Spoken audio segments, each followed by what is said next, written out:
નમસ્કાર, આપ જોઈ રહ્યા છો નેશન પ્લસ ન્યૂઝ. હું છું આપની સાથે હેતલ ભગત. પ્રતિભા ફાઉન્ડેશન દ્વારા વડોદરાના સયાજીબાગ સ્થિત એમ્ફી થિયેટરમાં એક અનોખી ઓપન પેઇન્ટિંગ સ્પર્ધાનું આયોજન કરવામાં આવ્યું હતું. આ સ્પર્ધાની ખાસિયત એ છે કે તેમાં ભાગ લેવા માટે ઉંમરનો કોઈ પણ અવરોધ રાખવામાં આવ્યો ન હતો. જુનિયર કેજીથી લઈને સિનિયર સિટીઝન સુધીના તમામ વયના સહભાગીઓ આ સ્પર્ધામાં ભાગ લઈ શકે. અંદાજે 700થી વધુ લોકોએ આ સ્પર્ધામાં ભાગ લીધો હતો. આ સ્પર્ધામાં ભાગ લેનારા સહભાગીઓને તેમના ચિત્રકામના વિષયને યોગ્ય ઠેરવવા માટે રંગો સાથે ફરજિયાત રીતે કોઈ પણ 3 કુદરતી તત્વો જેમ કે વાસ્તવિક પાંદડા, ફૂલો, રેતી વગેરેનો ઉપયોગ કરવાનો રહેશે. જો કે સર્જનાત્મકતામાં કોઈ પણ પ્રકારનો પ્રતિબંધ રાખવામાં આવ્યો નથી, જેથી દરેક સહભાગી પોતાની કલ્પના શક્તિ અને સર્જનાત્મકતાને મુક્તપણે રજૂ કરી શકે એમ હતું. પાત્ર લખે છે કે આ સમગ્ર કાર્યક્રમ SKY પ્રોજેક્ટ માટે ભંડોળ એકત્ર કરવા માટે યોજવામાં આવી રહ્યો છે. પ્રતિભા ફાઉન્ડેશન દ્વારા આયોજિત આ સ્પર્ધા કલાપ્રેમીઓ માટે એક ઉત્તમ તક સાથે સાથે સામાજિક હેતુને પણ આગળ ધપાવશે.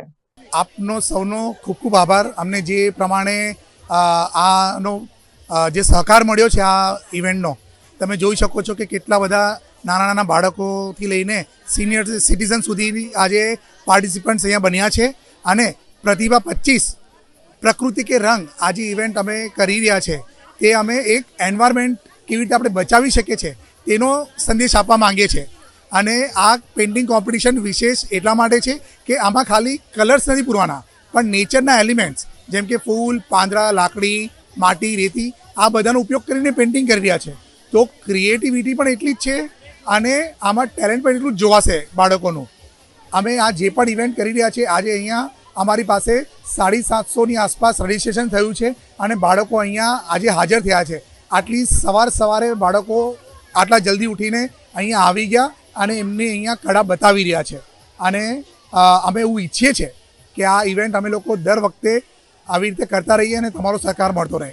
કેમેરામેન નવનીત પ્રવેશ સાથે Chirag Patel, nation plus news, Vadodara. સમાચારોના સતત અપડેટ મેળવવા માટે અમારી નેશન પ્લસ ન્યૂઝની યુટ્યુબ ચેનલને સબસ્ક્રાઇબ કરો, બેલ આઇકન દબાવો અને જોડાયેલા રહો ફેસબુક, ઇન્સ્ટાગ્રામ અને ટ્વિટર પર.